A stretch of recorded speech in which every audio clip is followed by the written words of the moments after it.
سیدنا عبداللہ ابن عباس رضی اللہ تعالی عنہ کی یہ روایت جو کہ حدیث قدسی ہے، اور حدیث قدسی سے مراد القدسی نسبت الی القدس، حدیث قدسی اس حدیث کو کہتے ہیں جس کی نسبت ذات مقدس اللہ رب العزت کی طرف ہو، وہ حدیث جو اللہ رب العزت کی طرف منسوب کی جائے۔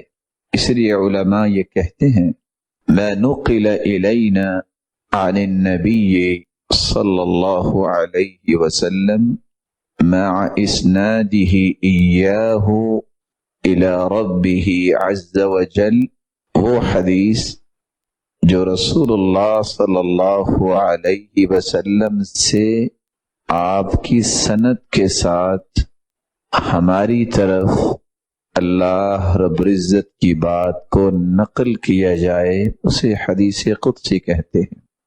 حدیث قدسی چونکہ اللہ رب العزت کی بات کو رسول اللہ صلی اللہ علیہ وسلم بیان کرتے ہیں، تو قرآن بھی تو یہی ہے۔ پھر قرآن اور حدیث قدسی میں فرق کیا ہے؟ علماء نے بہت سارے فرق بیان کیے ہیں، اس میں بنیادی طور پہ 3 فرق آپ کے ذہن میں رہنے چاہیے۔ قرآن مجید کا لفظ اور معنی اللہ کی طرف سے ہوتا ہے، جبکہ حدیث قدسی کا معنی اللہ کی طرف سے ہوتا ہے، الفاظ رسول اللہ صلی اللہ علیہ وسلم کے ہوتے ہیں۔ دوسرا فرق، قرآن مجید کے ثبوت کے لیے تواتر کی شرط ہے۔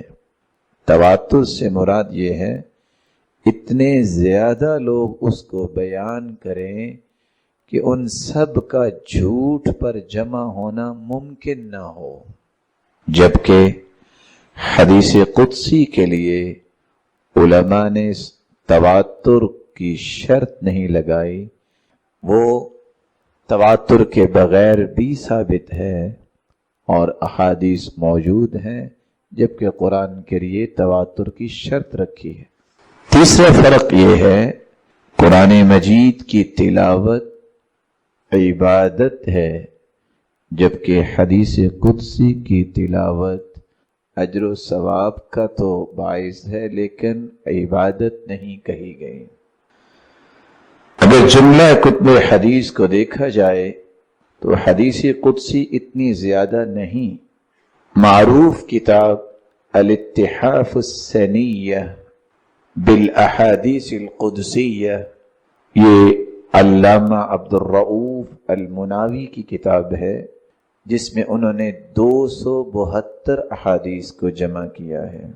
اس لیے علماء یہ کہتے ہیں کہ احادیث قدسیہ جو صحیح ہم تک پہنچی ہیں، صحیح احادیث میں صحیح اسانید کے ساتھ، ان کی تعداد تقریباً 200 کے قریب ہے۔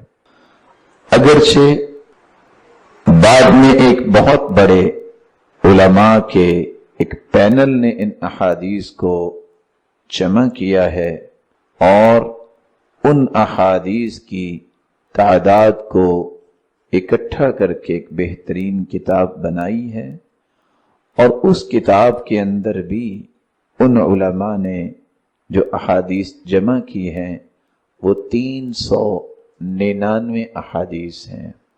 حدیث اور حدیث قدسی میں آپ فرق کیسے کریں گے؟